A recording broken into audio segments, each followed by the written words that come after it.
All right, so Newton's second law.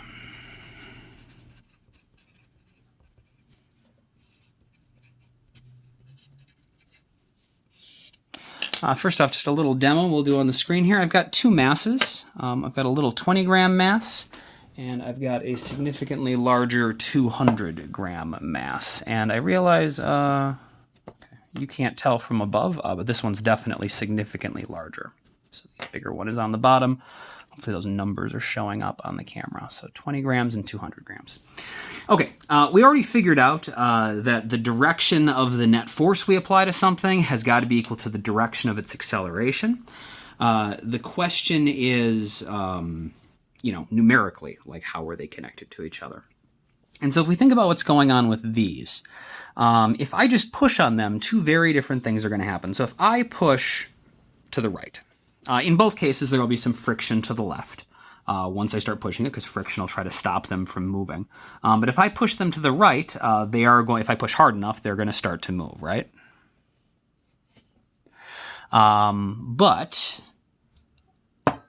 if they're going to start to move, that means they're going to be picking up velocity to the right, which means their acceleration has to be to the right. And so that makes sense, because I was pushing that way, and the acceleration is the same direction to the right. And so that's consistent with what we came up with before. So let's think about if I push equally hard on these, what's going to happen to them, though? They're both going to accelerate to the right. So I'm going to push as best I can equally hard on this one and on this one. So we'll start with the heavier one and the lighter one. So we should have seen that the lighter one winds up moving significantly faster. It picks up speed significantly quicker, which means it winds up with a bigger acceleration, even though I'm applying the same force to both of them. And so the same force can give two different objects different accelerations, and it seems like the more mass it has, the less it accelerates. And that should make sense. If you imagine...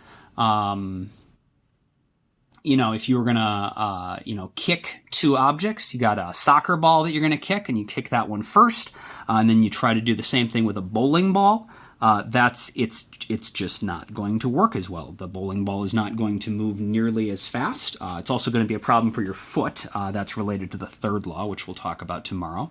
But that's because even though you can kick the soccer ball and the bowling ball equally hard, and in that case you could kick them up off the ground so there's no friction involved like there would be here, in which case it's just truly the force from your kick propelling them forward. The soccer ball is going to move significantly faster than the bowling ball because it has less mass. Even though we've got the same force on both of them, the soccer ball moves quicker. And so there must be an inverse relationship between the mass of the object and the acceleration. And so what Newton figured out, Newton's second law is an equation. It is that the net force on an object is equal to the mass of that object times the acceleration of the object. I'm going to do this the right way and make sure I actually include the vector signs over them.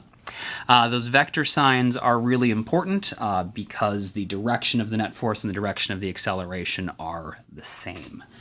So,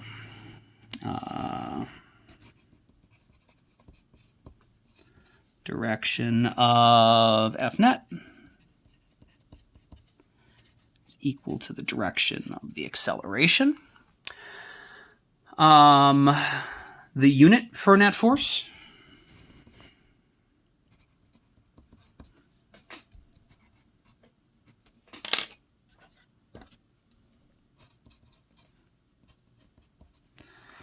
should not surprisingly be the Newton, because it's measured in forces, or because it's a force, and Newton is what we said the unit for forces was.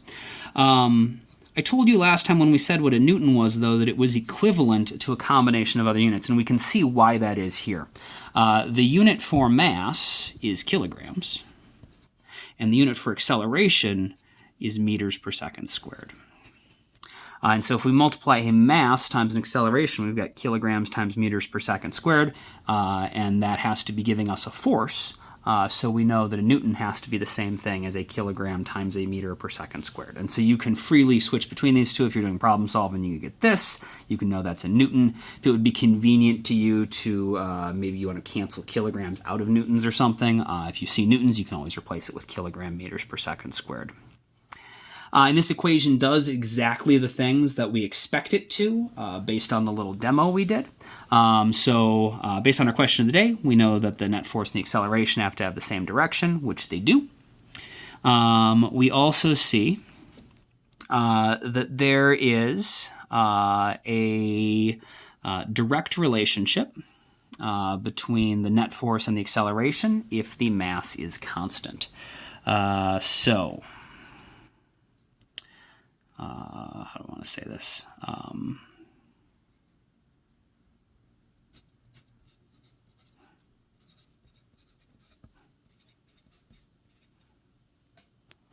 For two objects with, with the same mass, there is a direct relationship between the net force and the acceleration.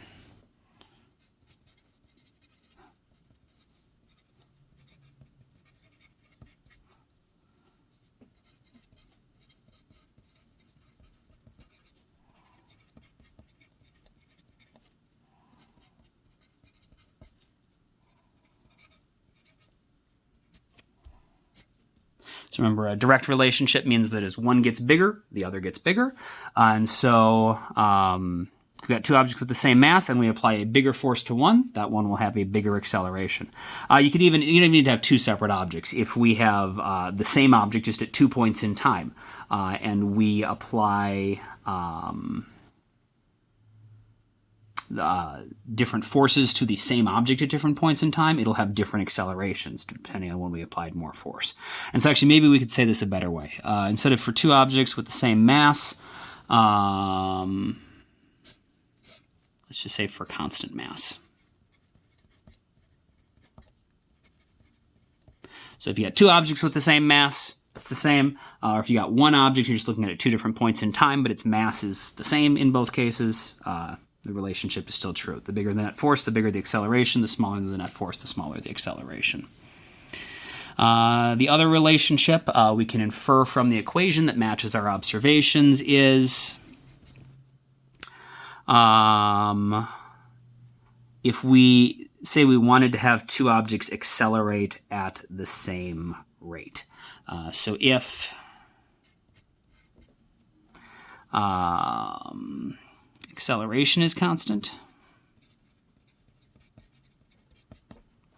there is going to be, so if we want two objects to accelerate at the same rate, we want the bowling ball and the soccer ball, for example, when we kick them to move equally fast, we want them to accelerate at the same rate, we'd have to apply significantly more force to the bowling ball.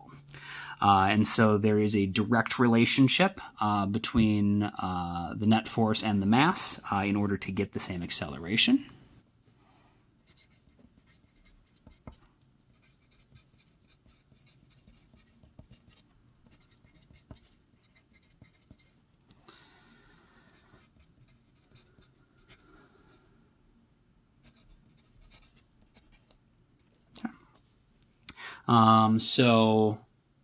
One relationship, we got constant acceleration, constant mass, more force will mean more acceleration. If we want two objects to accelerate the same rate, the one with more mass requires more force, or you can infer if you know they're accelerating at the same rate and you know you were pushing on one harder, that must be the one that has more mass. And then the third thing we can infer from this is based on the third thing we could hold constant. So we held mass constant, we held acceleration constant for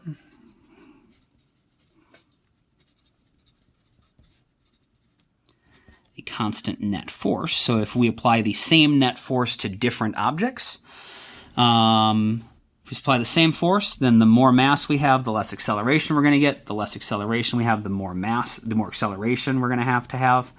Because if the left side stays constant, then the right side's got to stay constant. So as one gets bigger, the other's got to get smaller. And so this is that relationship we saw when I pushed the masses around. If I apply the same force to each one of them, the more mass it has, the less it's going to accelerate. So that means there is a inverse or indirect relationship. And so for constant net force, there is an inverse or indirect relationship between mass and acceleration. Mass does not get the little vector arrow because it's not a vector. Mass does not have a direction. And so these three relationships that we came up with here, these are not, we're writing them down because it's important that we register them into our brains, and you should be able to refer back to them if you need to, but they're not like something you should need to memorize. They should be obvious from the equation. And as we move forward in physics, we want to get more and more used to, if that's not something you sort of normally think about when we introduce a new equation, we're like, what has to be true? Even if we didn't do the little demos or we weren't able to think about what's going on in real life, if we just had this equation, if we just knew this was true, we should be able to infer these exact same relationships. The one other thing I guess might be useful to show you is that there is an alternate way that Newton's second law is sometimes written, and it is based on kind of based on this relationship. You can solve it for acceleration. And so if net force is mass times acceleration, acceleration is the net force over the mass.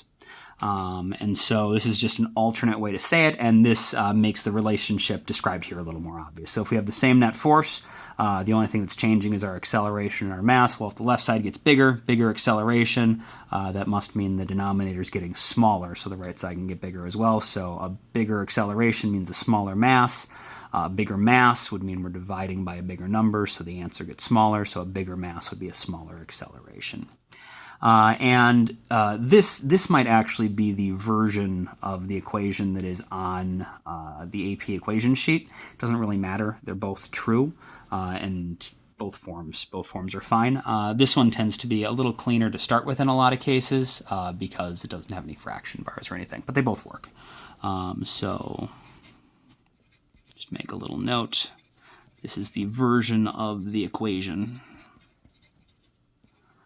on the AP equation sheet.